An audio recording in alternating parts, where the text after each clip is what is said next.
pelo sinal da Santa Cruz, livrai-nos Deus nosso Senhor dos nossos inimigos, em nome do Pai, do Filho e do Espírito Santo. Amém. Meu Senhor e meu Deus, creio firmemente que estás aqui, que me vês, que me ouves. Adoro-te com profunda reverência. Peço-te perdão dos meus pecados e graça para fazer com fruto este tempo de oração. Minha Mãe Imaculada, São José, meu Pai e Senhor, meu anjo da guarda, intercedei por mim.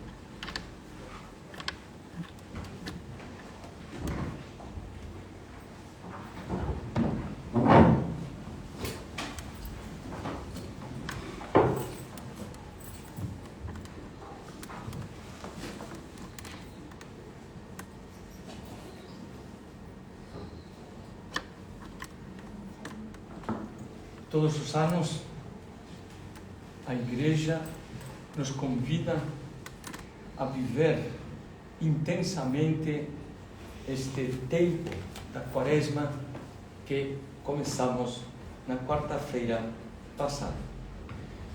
E a Quaresma, sabemos muito bem, são esses 40 dias que antecedem aos mistérios, principais mistérios da nossa fé, que é a paixão, a morte e ressurreição de Jesus, pelos quais nós fomos salvos. E a Igreja quer que a celebração disso que se chama o Tríduo Pascal, da Semana Santa, que vivemos esses mistérios, que no Tríduo Pascal da Semana Santa estejamos prontos e preparados.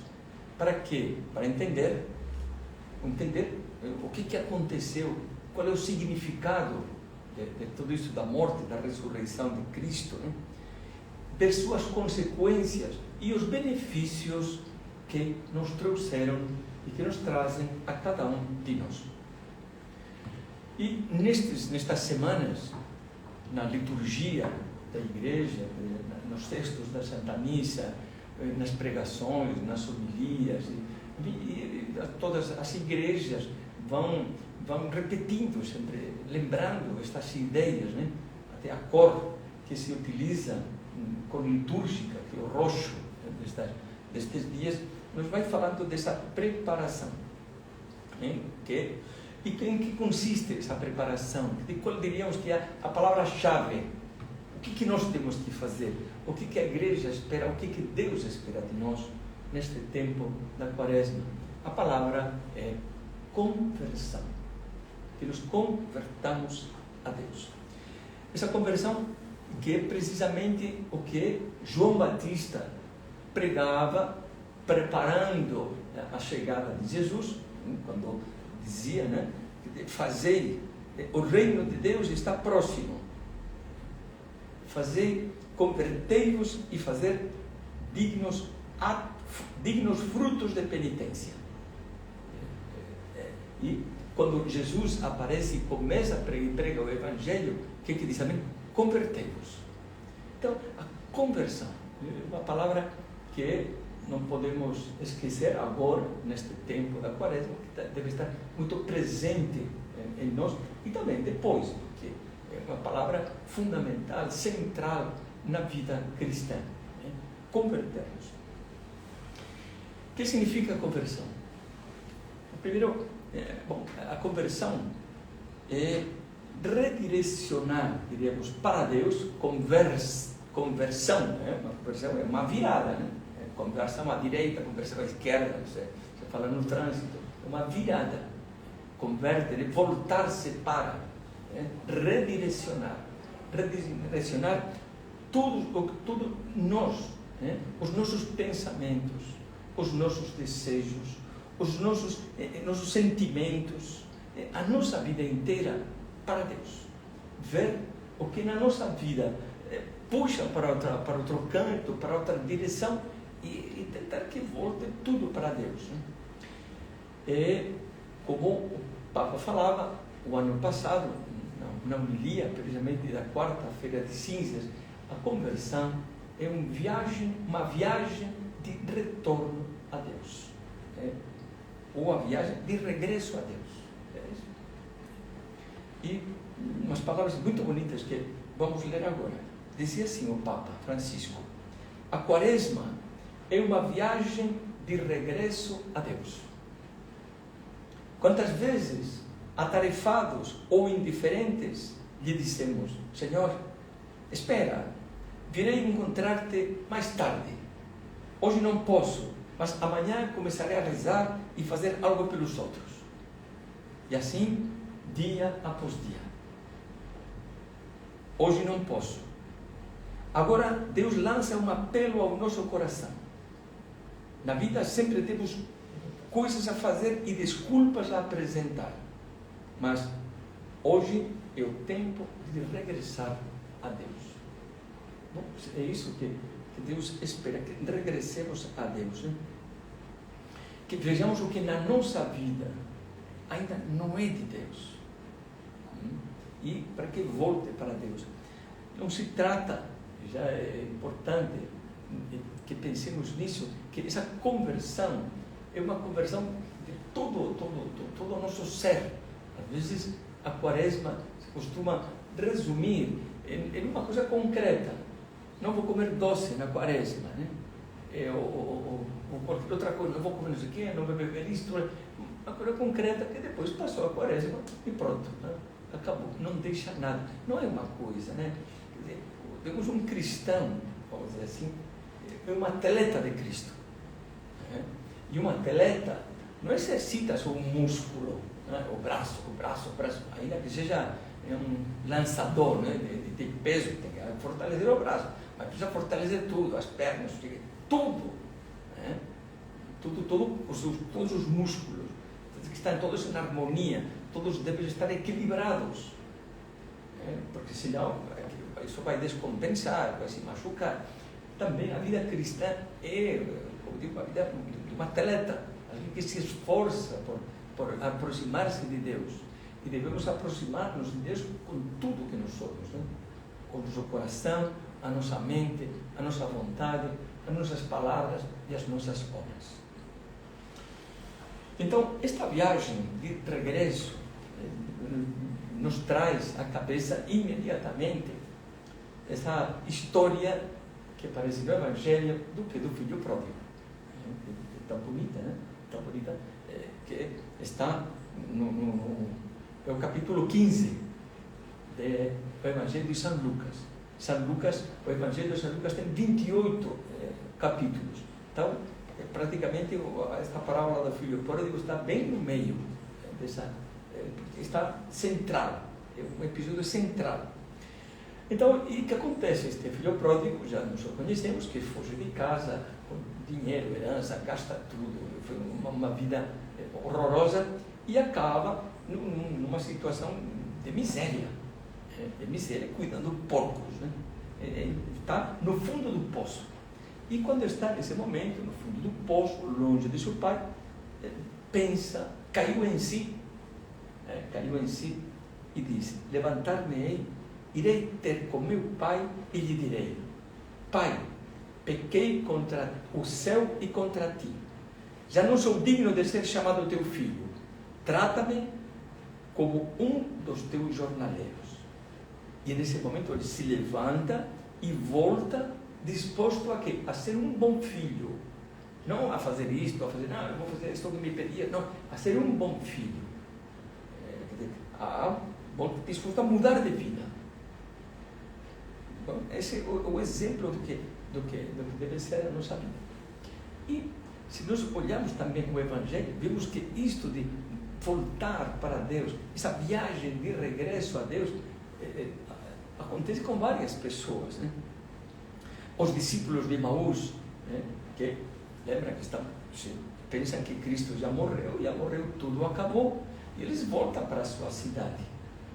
E quando estão jantando com Jesus, e parte o pão, e eles veem que é Jesus.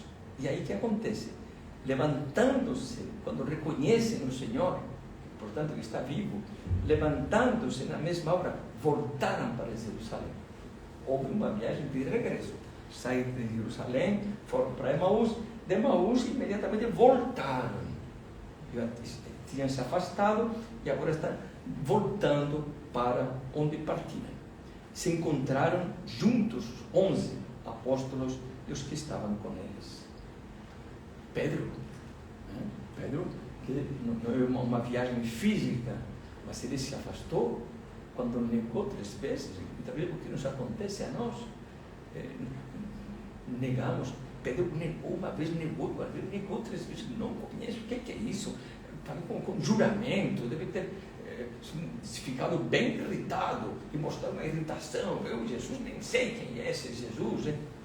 E de repente se cruza o seu olhar com o olhar de Cristo e começa a chorar copiosamente. E volta. Esta é a viagem que nós muitas vezes temos que fazer. E o leproso, aquele leproso que de fato, lembra, 10 leprosos que foram curados por Jesus, e Jesus diz: ide e mostrai-os, apresentai-os ao sacerdote, vinde e oferecei o que está indicado na lei. Todos eles vão e no caminho ficam curados. E aquele leproso, um deles, e que era samaritano, portanto que era um homem pouco religioso, né, por assim dizer, ele, quando percebe que está curado, volta para agradecer a Jesus. Né? Uma viagem de volta. Bom, olha, no fundo, falava que a conversão não é um momento, agora, quaresma, é sempre. São José Maria falava que nossa vida deve ser a vida do filho pródigo, que devemos ser o filho pródigo, de estar sempre prontos para voltar a Deus, para que todo o nosso coração seja de Deus. E assim dizia José Maria, a vida interior, a vida espiritual, é a vida do filho pródigo. Dizia ele, eu vou ao Senhor muitas vezes ao dia, ao Pai, a esse Pai que está nos céus, ao Padre Nosso, para lhe dizer: aqui estou, voltei a fazer tolices. E foi uma reunião com pessoas, se voltou para as pessoas e dizia: fazei vós o mesmo, fazei o papel de filhos pródigos, uma vez e talvez muitas vezes. E dizia: eu muitas vezes. E amai muito o sacramento da penitência, onde nós voltamos. Né? Então, fazer, na verdade, como nos custa, né? Como nos custa essa viagem de regresso. Né? Às vezes nós fazemos grandes propósitos, começamos esse caminho da vida cristã e de repente um tropeço, de repente uma coisa errada, não deu certo e já achamos: eu fico por aqui mesmo.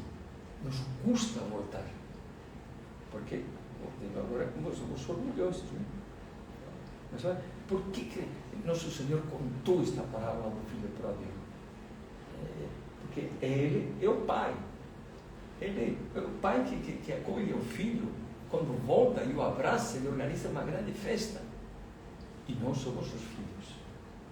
Que devemos saber que a nossa vida, a nossa rotina, por exemplo, dizer, espiritual, tem que ser essa. Voltar uma e outra vez. Por quê? Porque Deus nos perdoa sempre. Não digo, uma grande tentação do demônio é algo que tenho ouvido, né? Uma frequência, né? De pessoas que vêm e falam: eu não me perdoo. Dá a impressão de que é uma atitude, puxa, como dizendo, não admito que eu tenha feito isto, mas é um grande orgulho. Eu não me perdoo. Como que eu cheguei a fazer isto e aquilo outro? Como que eu cheguei a perder a cabeça, né, e brigar com aquela pessoa? Não me perdoo. Mas escuta, e Deus não te perdoa? Então, se Deus já te perdoa, você como não se perdoa? Tem que se perdoar. Então, fazer de filhos pródigos, experimentar falava o Xista, numa outra meditação, experimentar o amor de Deus. Quanto Deus me ama, que me trata como este filho pródigo, me abraça e me aceita, me coloca um anel, dizendo que você volta a ser meu filho, e tirar essa roupa velha, colocar uma roupa nova, limpa, boa. Vamos fazer uma grande festa, e faz uma grande festa cada vez que nos pedimos perdão, cada vez que nos confessamos. Mas é preciso ter muito claro essa condição. O que nós somos? Lembra que São José Maria dizia, a definição: eu sou um pecador que ama Jesus Cristo. E vamos explicar isso, já está. Tem algumas meditações por aí, já, onde falamos disso, pecadores que amam a Jesus Cristo. Pecadores que voltam sempre para acolher, que se convertem cada vez mais. Não duvidar nunca do amor de Deus por nós. E percorrer o caminho de volta a Deus às vezes que sejam necessárias, porque eu menti, porque eu não fui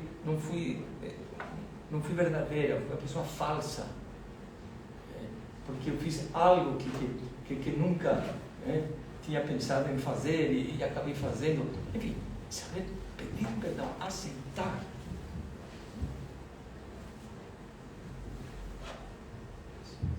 O que temos que fazer? Essa conversão, para que seja verdadeira, tem que acontecer o seguinte, que Jesus deve ser o mais importante na nossa vida.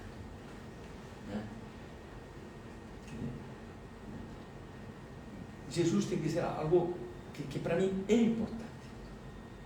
E quando falamos que Jesus é o mais importante, nós até podemos dizer, não, é claro que é o mais importante. Tá bom. Então, isso significa que a própria vida espiritual, o plano de vida espiritual, essas orações que todos os dias nós nos comprometemos a rezar, que são os momentos para estar com Jesus, isso é prioridade.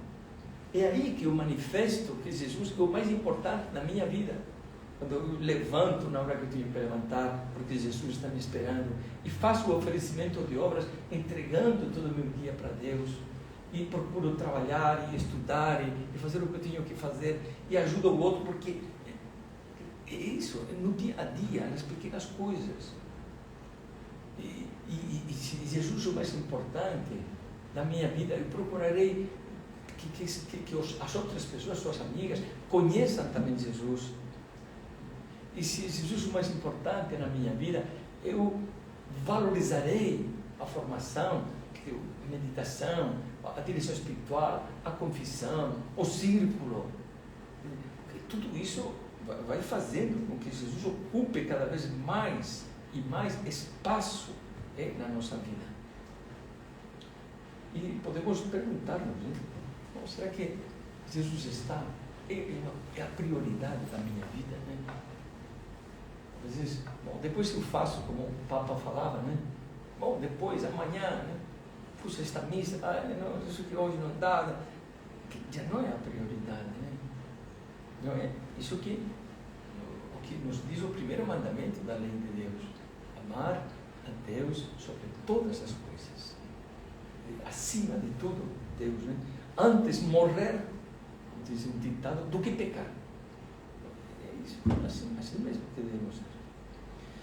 Que significa que Jesus tem que ser o grande ideal, o grande prioridade, do que lemos em Caminho.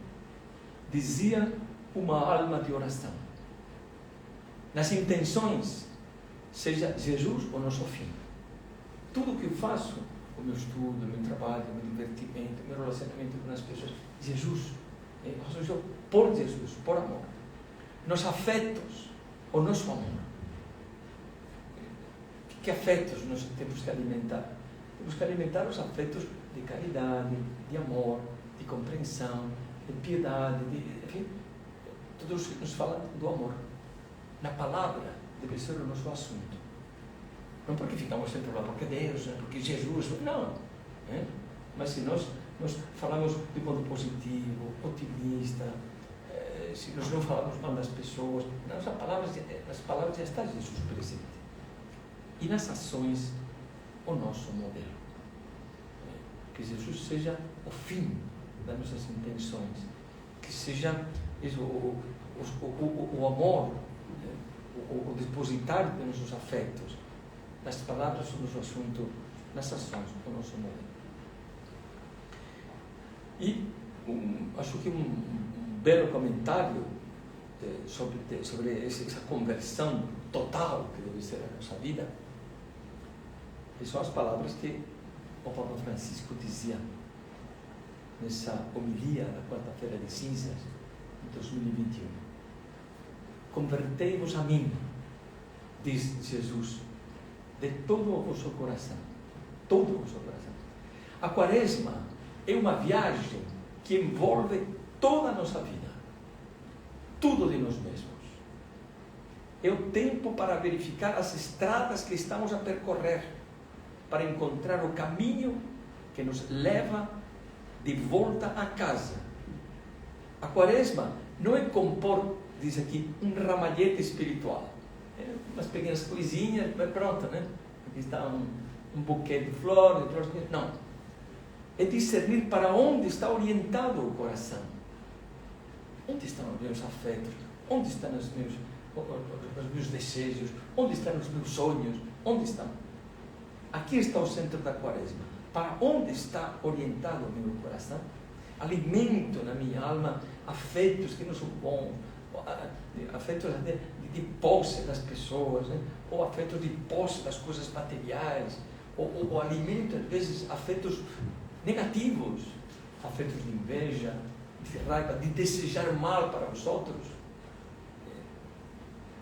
Tentemos saber para onde me leva o navegador da minha vida. Isso aqui. Para Deus ou para mim mesmo? Em tudo, né? Deus tem que estar presente, já temos falado sobre isso, né? Então, em qualquer momento, um momento de descanso, tem que estar Deus. No momento que você está metida nas redes sociais, Deus tem que estar aí. Para não ficar curioseando o que não interessa, né? Está num divertimento, está numa festa, Deus tem que estar aí presente. Que é possível. Numa conversa, né? Aquela conversa descontraída com suas amigas, sabe de tudo, né? Mas que Deus esteja aí presente, para não falar mal de ninguém, para não criticar, para não julgar, para não falar coisa bobagem, né? Mas isso é difícil, né? Podemos dizer, é difícil, claro que é difícil, né? É difícil.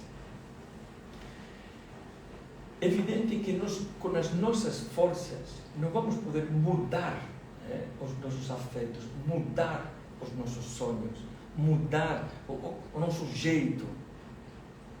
Sozinhos não vamos conseguir. Como disse o Papa,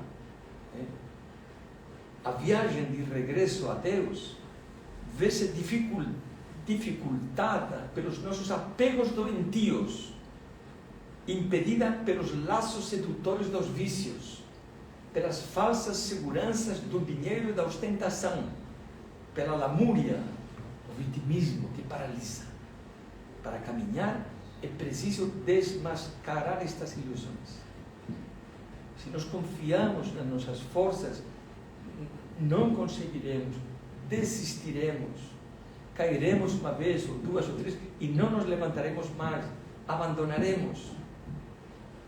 Porque as forças que nós precisamos para estar sempre voltados para Deus não são forças humanas, são forças sobrenaturais. Como diz o profeta Isaías, né?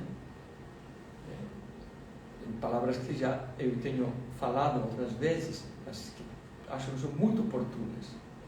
Diz: até os adolescentes podem se cansar, e jovens robustos podem cambalear, mas aqueles que contam com o Senhor renovam as suas forças. Ele dá-lhes asas de águia, correm sem se cansar, vão para frente sem se fatigar. Pense você em algo, né?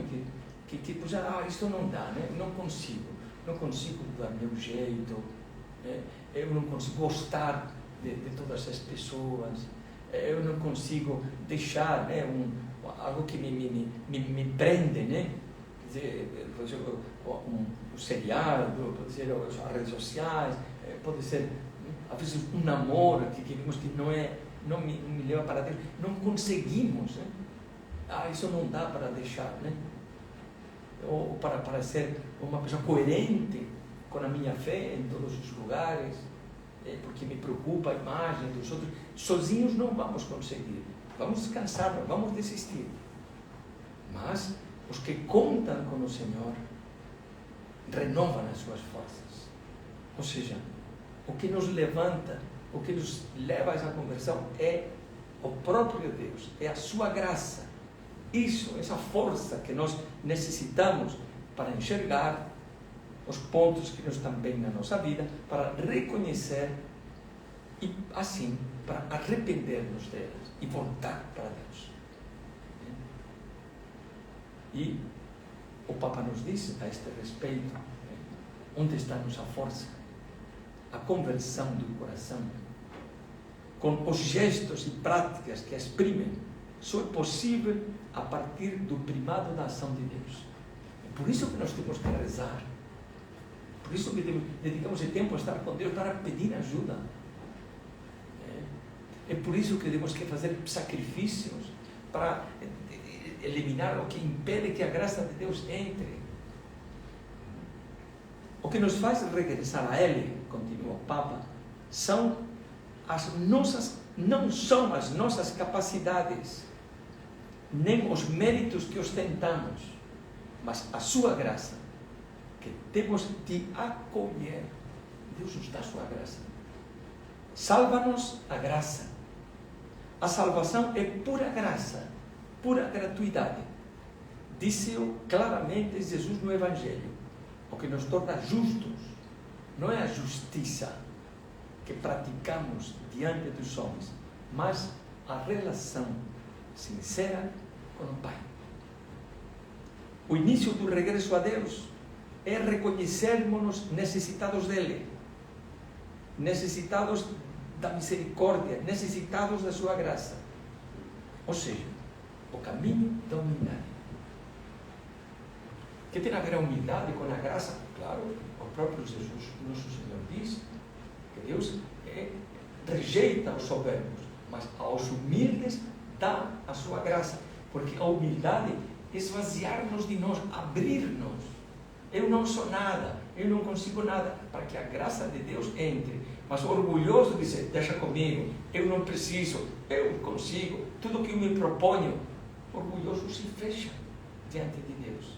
Então, este último ponto que eu queria que nós víssemos aqui, é a humildade. E a humildade é reconhecer a nossa fraqueza, reconhecer a nossa limitação e recorrer a Deus. Esse é o humilde. É recorrer ao sacramento da penitência, reconhecer as nossas falhas. Deus resiste aos soberbos.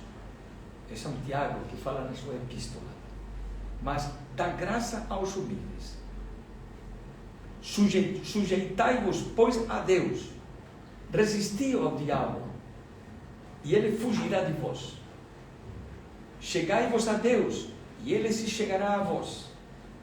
Limpai as mãos, pecadores, e vós, que teis duplo ânimo, purificai os corações. Senti as vossas misérias, lamentai e chorai. Converta-se o vosso riso em pranto, e o vosso gozo em tristeza.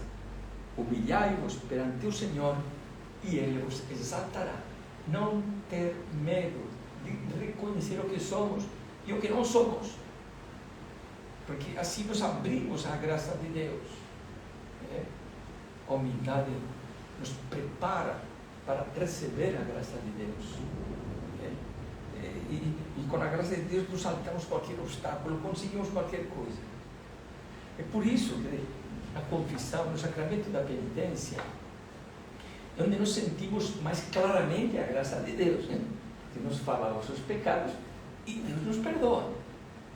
E é por isso que saímos leves da confissão.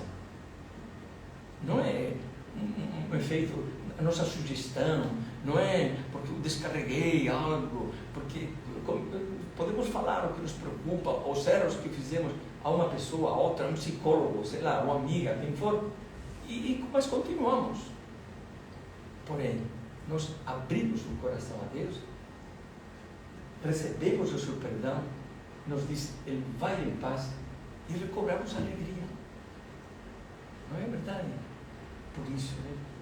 Então, conversão.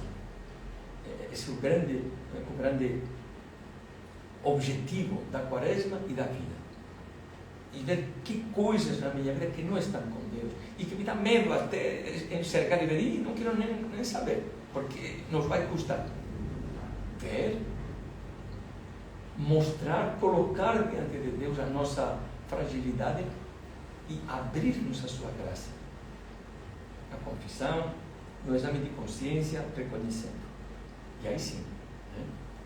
Toda a nossa vida se voltará para Deus. Seremos como esse atleta que vai fortalecendo todos, né, os seus músculos, né? Uns mais que outros, porque os utiliza mais, mas todos de uma maneira orgânica.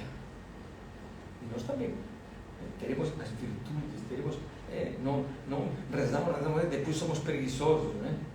Fazemos o que aproveitamos o tempo, mas depois somos egoístas. Esses descompassos, né? Esses aspectos da nossa vida. Com a humildade, vem a graça de Deus e temos que conseguir que todos eles caminhem juntos. Vamos terminar. Agora que estamos começando a Quaresma, amanhã é o primeiro domingo do tempo da Quaresma, né? Vamos pedir a Deus, né? Essa graça da conversão. Senhor, que eu me converta. E vamos ser como Nossa Senhora. Veja como ela, que imaculada, ela que tinha todas as graças e reconheceu as suas falhas, né? Reconheceu melhor o seu nada, né? Isso que nós vamos dizer junto com Maria. Eis aqui a escrava do Senhor, faça-se em mim segundo a sua palavra. Eis aqui o meu nada, eu quero que me preenchas com a tua graça.